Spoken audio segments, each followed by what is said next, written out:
இந்த வீடியோவை நீங்க பாக்குறீங்க அப்படின்னா 2026ல நீங்க ரொம்ப கொடுத்து வச்சவங்களா தான் இருப்பீங்க. எதுக்குன்னா இன்னைக்கு தான் உங்களை நீங்களே கொலை செய்ய போறீங்களே. ஏன் சொல்றேன்னா நம்மள பல பேருக்கு 2025 ஒரு மொக்கையான வருஷமா போயிருக்கும். உங்களை மத்தவங்களோட கம்பேர் பண்ணி வருத்தப்படுறதை நிறுத்திட்டு அப்படியே ஒரு புது மனுஷனா பிறப்பெடுக்க வைக்கிறதுக்காக தான் இந்த வீடியோ. இந்த பதிவுல மாடர்ன் மேனேஜ்மெண்ட் தந்தைன்னு சொல்லப்படுற பீட்டர் டக்கர் எழுதின மேனேஜிங் ஒன் செல்ஃப் புத்தகத்தோட சாராம்சத்தை ஒரு சூப்பரான கதையோட கலந்து உங்களுக்கு புரியுற மாதிரி சொல்ல போறேன். அதனால இந்த வீடியோவை ஸ்கிப் பண்ணாம முழுசா பாருங்க. இந்த புத்தகத்துல அவர் 7 கேள்வியை கேட்கிறாரு. அந்த 7 கேள்வியை உங்ககிட்ட நீங்களே கேட்டு அதுக்கு பதில் கண்டுபிடிச்சீங்கன்னா 2026 உங்க கையில தான் இருக்கும். அதுக்கு முன்னாடி ஒரு குட்டி கதையை பார்த்துடலாம். காகமும் மகிழ்ச்சியும். ஒரு ஊர்ல ஒரு காகம் இருந்துச்சாம். அந்த காக்காவுக்கு எப்பவுமே ஒரு வருத்தம். கடவுள் என்னை ஏன் இப்படி கருப்பா படைச்சாரு? என் குரலும் கேவலமா இருக்கு, உருவமும் அசிங்கமா இருக்கு. ஆனா அந்த அன்னப்பறவைய பாருங்களேன், எவ்வளவு வெள்ளையா அழகா குளம் முழுக்க மிதந்து வருது அப்படின்னு நினைச்சு அழுதுகிட்டே இருந்துச்சான். அப்ப அங்க வந்த ஒரு சாமியார் கிட்ட அந்த காக்கா சொல்லிச்சான், சாமி எனக்கு இந்த வாழ்க்கை பிடிக்கவே இல்லை, என்ன அன்னப்பறவையா மாத்திருங்கன்னு கேட்டுச்சான். அதுக்கு அந்த சாமியார் சொன்னாராம், சரி நான் மாத்துறேன், ஆனா நீ போய் அந்த அன்னப்பறவை கிட்ட அது சந்தோஷமா இருக்கான்னு கேட்டுட்டு வாயேன் அப்படின்னு சொன்னாராம். காக்கா அன்னப்பறவை கிட்ட போச்சு. அன்னப்பறவை சொல்லிச்சு, டே தம்பி, வெள்ளை நிறம்னா அது ஒரு நிறமா? செத்தவனுக்கு போத்துற துணி மாதிரி இருக்கு. அந்த கிளிய பாரு, எவ்வளவு கலர்ஃபுல்லா இருக்கு, நான் கிளியா இருந்திருக்கலாம்னு சொல்லுச்சு. காக்கா உடனே கிளி கிட்ட போச்சு. அதே கேள்வியை கேட்டுச்சு. கிளி சொல்லுச்சு, மனுஷங்க என்ன பிடிச்சு கூண்டுல அடைச்சு வச்சிருவாங்க, எனக்கு சுதந்திரமே இல்ல. அந்த மயில பாரு, எவ்வளவு ராஜா மாதிரி தோகையை விரிச்சு ஆடுதுன்னு சொல்லிச்சான். அதை கேட்ட காக்காவுக்கு, மயில் கிட்ட போய் கேட்போம், மயிலோட வாழ்க்கையில எந்த பிரச்சனையும் இல்லைன்னா நம்ம மயிலாவே மாறிடலாம் அப்படின்னு நினைச்சு கடைசியா மயில் கிட்ட போன காக்கா மயிலை பார்த்து, மயிலே நீ தான் உலகத்திலே ரொம்ப சந்தோஷமான பறவையாமே அப்படின்னு கேட்டுச்சான். அப்போ அந்த மயில் காக்காவை பார்த்து சிரிச்சுக்கிட்டே சொல்லிச்சான், ஏ காகமே, உனக்கு என் மேல பொறாமையா இருக்கா? உண்மையை சொல்லணும்னா நான் தான் உலகத்திலே ரொம்ப சந்தோஷமான பறவை. நான் ஆடுறப்போ இந்த உலகமே என்னதான் பார்க்கும். நீயும் என்ன மாதிரி ஆகணும்னு ஆசைப்பட்டா நான் ஒரு ஐடியா தரேன் அப்படின்னு சொல்லிட்டு, அங்க ஒரு இடம் தெரியுதா, அங்க போய் மயில் மாதிரி சத்தம் போடு. அவங்க உன்னை மயில்னு நினைச்சு அங்க இருக்கிறவங்க உன்னை ராஜா வீட்டு அரண்மனையில கொண்டு போய் விட்டுருவாங்க. அங்க உனக்கு தினமும் ராஜ உணவு மரியாதை கிடைக்கும்னு மயில் ஆசை வார்த்தை காட்டுது. உடனே அந்த காக்கா சந்தோஷத்தோட சாமியார் கிட்ட போய் என்ன மயிலா மாத்திடுங்க அப்படின்னு அடம் பிடிச்சு கேக்குது. உடனே அந்த சாமியாரும் மயிலா மாத்த உடனே அந்த காக்கா மயில் சொன்ன இடத்துக்கு போகுது. மயில் சொன்ன இடத்துல அந்த காக்கா நின்னுகிட்டு கத்த ஆரம்பிக்குது. மயில் சொன்ன மாதிரியே ஒருத்தன் வந்தான். ஆஹா, மயில் ஒண்ணு சிக்கிருச்சு அப்படின்னு வலைய வீசி பிடிச்சான். ஆனா கூண்டுக்குள்ள போனதுக்கு அப்புறம் தான் அந்த காக்காக்கு புரிஞ்சது, அவன் ஒரு வேட்டைக்காரன். அவன் என்ன அரண்மனைக்கு கூட்டிட்டு போகல, இறகுக்காகவும் அழகுக்காகவும் என்ன சித்திரவதை செய்ய போறான்னு அதுக்கு தோணுச்சான். அந்த நேரத்துல மயில் தூரத்துல இருந்து பார்த்து சிரிச்சுக்கிட்டு இருந்துச்சான். அப்பதான் அந்த காக்காக்கு புரியுது, மயில் நம்மளை நல்லாவே ஏமாத்திருச்சு. நான் நானா இருக்கும்போது எவ்வளவு சுதந்திரமா இருந்தேன், எவ்வளவு சந்தோஷமா இருந்தேன். மத்தவங்களை பார்த்து அவங்கள மாதிரி ஆகணும்னு ஆசைப்பட்டு இப்போ சாக போறேன்னு கடைசியில தான் புரிஞ்சுது அந்த காக்காவுக்கு.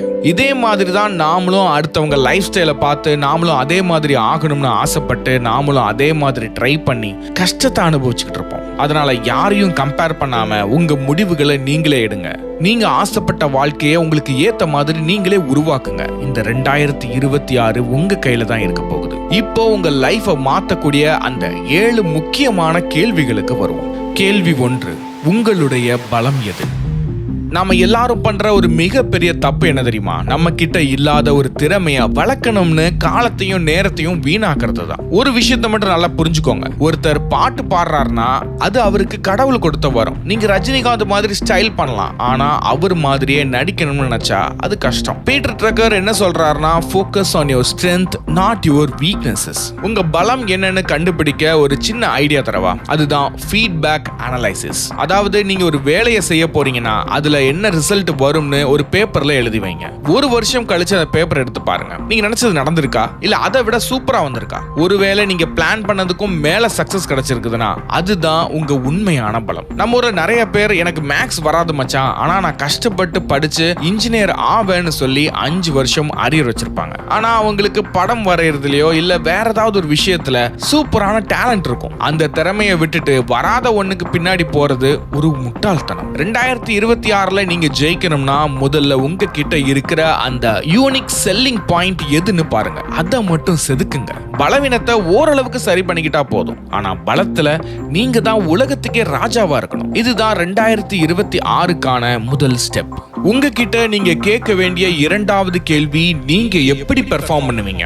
அவன் காலையில 4 மணிக்கு எழுந்து படிச்சு ஃபர்ஸ்ட் ரேங்க் வாங்குறான். நானும் நாளையில இருந்து அலாம் வச்சு படிக்க போறேன்னு சொல்லிட்டு 4 மணிக்கு அலாம் ஆஃப் பண்ணிட்டு தூங்குற குரூப்ல நீங்களும் ஒருத்தரா? அப்ப உங்களுக்கு காலை நேரம் செட் ஆகாதுன்னு தான் அர்த்தம். ஒவ்வொரு மனுஷனுக்கும் ஒரு பயோரிதம் இருக்கும். சில பேருக்கு ராத்திரி 12 மணிக்கு மேலதான் மூளை மின்னல் வேகத்துல வேலை செய்யும். அது மட்டும் இல்லாம நீங்க ஒரு விஷயத்தை எப்படி உள்வாங்குறீங்க அதை பொறுத்தும் இது மாறும். இது ரொம்ப முக்கியம். சில பேருக்கு ஒருத்தர் அட்வைஸ் பண்ணா பிடிக்காது. ஆனா ஒரு புக்கை படிச்சா டக்குன்னு புரிஞ்சுப்பாங்க. நீங்க ஒரு ரைட்டரா இல்ல டாக்கரா? நீங்க எழுதி பார்த்து படிக்கிற ஆளா இருந்தா முக்கியமான மீட்டிங் இல்லனா ஏதோ ஒரு விஷயத்தை செய்ய போறீங்க அப்படின்னா முன்னாடியே எல்லாத்துக்கும் ஒரு நோட்ஸ் எடுத்துட்டு போங்க. அதே மாதிரி நீங்க ஒரு டீம்ல சேர்ந்து வேலை செய்யறவரா இல்ல தனியா முடிவெடுக்கிறவரா? அதாவது டீம் மெம்பரா இல்ல டிசிஷன் மேக்கரா? சில பேர் மத்தவங்களுக்கு துணையா இருந்து சூப்பரா வேலை செஞ்சு முடிப்பாங்க. ஆனா அவங்களையே ஹெட்டா போட்டா சொதப்பி வச்சிருவாங்க. 2026ல நீங்க ஒரு வேலையில இறங்குறதுக்கு முன்னாடி இந்த வேலை என்னோட ஸ்டைலுக்கு செட் ஆகுமா அப்படின்னு ஒரு நிமிஷம் யோசிங்க. உங்க பாணிக்கு ஏத்த மாதிரி வேலையை செஞ்சா வேலை செய்யறதே ஒரு ஜாலியான கேம் விளையாடுற மாதிரி இருக்கும். நீங்க எதுல அதிகமா பெர்ஃபார்ம் பண்ணுவீங்கன்னு தெரிஞ்சாதான் அதுல உங்களால முன்னேறி வர முடியும். மூன்றாவது கேள்வி, உங்க வேல்யூஸ் என்ன? இன்னைக்கு இருக்கிற அவசர உலகத்துல நிறைய பேர் காசுக்காக எதை வேணும்னாலும் செய்ய தயாரா இருக்கிறாங்க. ஆனா பீட்டர் ட்ரக்கர் ஒரு முக்கியமான விஷயம் சொல்றாரு. உங்களுடைய திறமையும் நீங்க வேலை செய்யற விதமும் சூப்பரா இருக்கலாம். ஆனா உங்க வேல்யூஸ் அங்க இடிச்சதுன்னா நீங்க நிம்மதியா இருக்கவே முடியாது. வேல்யூஸ் அப்படின்றது நீங்க யாரு அப்படின்றத குறிக்குது. உதாரணத்துக்கு ஒரு கம்பெனி ரொம்ப அக்ரெசிவான லாபம் சம்பாதிக்கணும்னு நினைக்குது. ஆனா உங்களுக்கு பொறுமையா தரமா வேலை செய்யறது தான் பிடிக்கும்னா அந்த கம்பெனில உங்களால ஒரு மாசம் கூட நிம்மதியா இருக்க முடியாது. அதே மாதிரி சில பேருக்கு ஷார்ட் டேர்ம் சக்சஸ் பிடிக்கும், சில பேருக்கு லாங் டேர்ம் ரிலேஷன்ஷிப் பிடிக்கும். உங்க வேல்யூஸை தெரிஞ்சுக்க ஒரு வழி இருக்கு. ஒரு முக்கியமான பிரச்சனை வரும்போது நீங்க என்ன முடிவெடுப்பீங்க? மத்தவங்களுக்காக உங்க கொள்கையை விட்டு கொடுப்பீங்களா? 2026ல நீங்க ஒரு பிசினஸ் ஆரம்பிச்சாலும் சரி, ஒரு கம்பெனில சேர்ந்தாலும் சரி, அங்க இருக்கிற கலாச்சாரம் உங்க கொள்கைக்கு ஏத்த மாதிரி இருக்கான்னு பாருங்க. மனசுக்குள்ள எப்பவுமே ஒரு போராட்டம் நடந்துகிட்டே இருந்தா உங்களால முழு திறமையை காட்டவே முடியாது. உங்க மனசாட்சி என்ன சொல்லுதோ அதுபடி நடக்கிறது தான் உண்மையான கெத்து. எல்லா சூழ்நிலையும் நமக்கு சாதகமா அமையாது. அதனால சில இடங்கள்ல மட்டும் நம்மளுடைய வேல்யூஸை கொஞ்சம் அட்ஜஸ்ட் பண்ணிக்கலாம். ஆனா நாளடைவுல நீங்க அதிகமா அட்ஜஸ்ட் பண்ணிக்கிட்டே இருந்தீங்கன்னா உங்க கொள்கையும் மறந்துடுவீங்க, உங்க வேல்யூ என்னன்னே உங்களுக்கு தெரியாது. கேள்வி எண் 4, நீங்க எங்க இருக்க வேண்டிய ஆளு? நாம பல பேரும் தப்பான இடத்துல உட்கார்ந்துகிட்டு ஏன் எனக்கு இன்னும் ப்ரமோஷன் கிடைக்கல, ஏன் என்ன தேடி வாய்ப்பே வரல அப்படின்னு கடவுளை திட்டிக்கிட்டு இருப்போம். நண்பா, ஒரு திறமையான கிரிக்கெட் பிளேயரை போய் ஃபுட்பால் கிரவுண்ட்ல நிக்க வச்சா அவர் என்ன பண்ணுவாரு?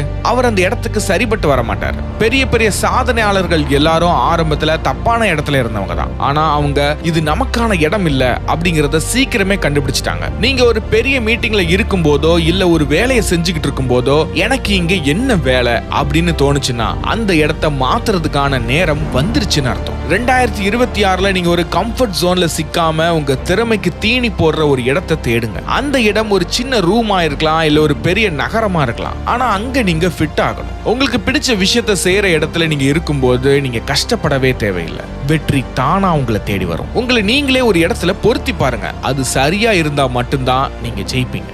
5வது கேள்வி, உங்க கான்ட்ரிபியூஷன் என்ன? இப்போல்லாம் இன்டர்வியூக்கு போனாலே எங்களுக்கு நீங்க என்ன பண்ணுவீங்க அப்படின்னு தான் கேட்கறாங்க. நான் டிகிரி முடிச்சிருக்கிறேன், எனக்கு இவ்வளவு எக்ஸ்பீரியன்ஸ் இருக்கு அப்படின்னு சொல்றதெல்லாம் பழங்காலம். உங்களுடைய கான்ட்ரிபியூஷன் அந்த இடத்துல ஒரு பெரிய மாற்றத்தை உண்டாக்கணும். உங்களை நீங்களே கேட்டுக்கோங்க.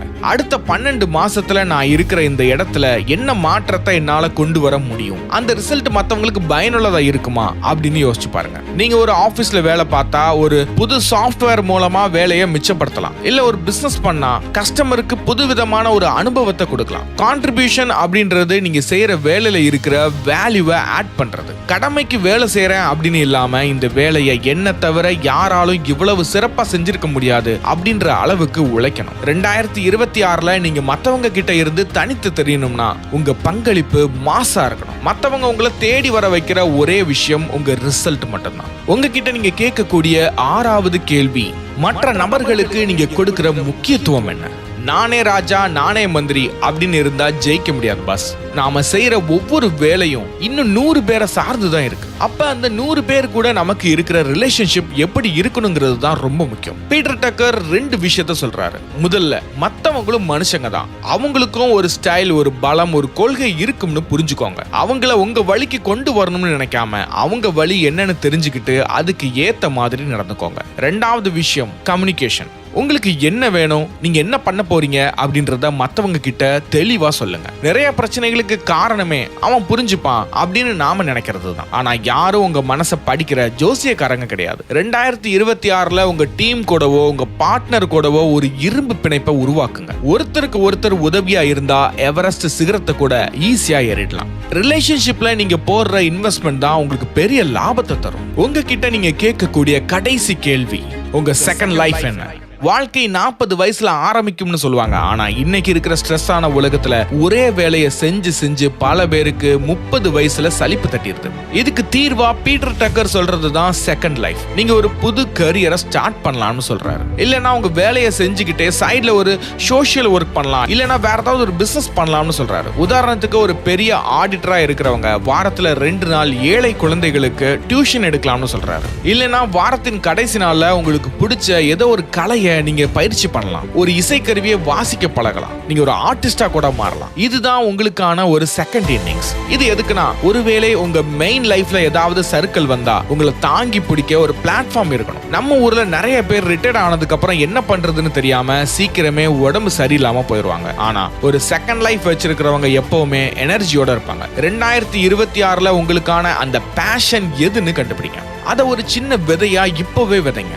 அதுதான் உங்க வாழ்க்கையோட பிற்காலத்துல ஒரு பெரிய நிழல் தரும் மரமா வளரும். பிளான் பி எப்பவுமே கையில இருக்கட்டும்னு சொல்றேன். நண்பா, இதுவரைக்கும் நாம பார்த்த இந்த 7 கேள்விகளும் வெறும் தத்துவம் கிடையாது. இது உங்களுடைய சக்சஸ் ஃபார்முலா. நம்ம ஊர்ல ஒரு பழமொழி சொல்லுவாங்க, யானைக்கும் அடி சறுக்கும்னு. ஆனா அந்த யானைக்கே அதோட பலம் தெரியாம போனாதான் பிரச்சனை. அதே மாதிரி தான் நீங்களும். இவ்வளவு நாள் மத்தவங்களோட கம்பேர் பண்ணிட்டு உங்களை நீங்களே டம்மியா யோசிக்காதீங்க. ஞாபகம் வச்சுக்கோங்க, 2025 வரைக்கும் நீங்க எப்படி இருந்தீங்கன்றது முக்கியமே இல்லை. ஆனா 2026ல நீங்க எப்படி இருக்க போறீங்கன்றது இப்போ நீங்க எடுக்கிற இந்த 7 முடிவுகள்ல தான் இருக்கு. 2026 முடியும் போது ஒரு புது மனுஷனா உருவெடுத்திருப்பீங்க. அதுக்கு நான் கேரண்டி. ஓகே, சென்று வருகிறேன். நான் உங்கள் நண்பன் நேவஸ்.